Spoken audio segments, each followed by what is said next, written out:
लेकिन कुर्बानी को कबूल करवाने के लिए जो कुछ चीजें हदीस से मिलती हैं उनका ख्याल रखा जाए तो हर मुसलमान खुद से ये कह सकता है कि मेरी कुर्बानी इंशाअल्लाह अल्लाह के यहाँ कबूल होगी। उसमें से सबसे पहली बात, जो हमारी आमदन है वो हलाल तरीके से हो, उसमें हराम की मिलावट ना हो, सूद का कारोबार ना हो, क्योंकि सूद तो सीधा सीधा अल्लाह ताला से जंग है।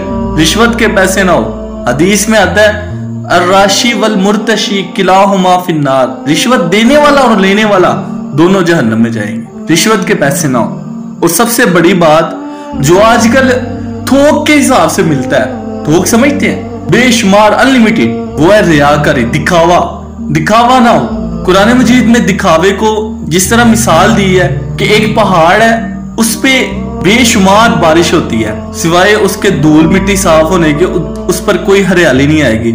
इसी तरह दिखावे का भी मामला है। जितनी मर्जी जाहिर नेकियां नजर आती होंगी, आपके दिखावे की बारिश आनी है, वो नेकियां उसमें बह जानी।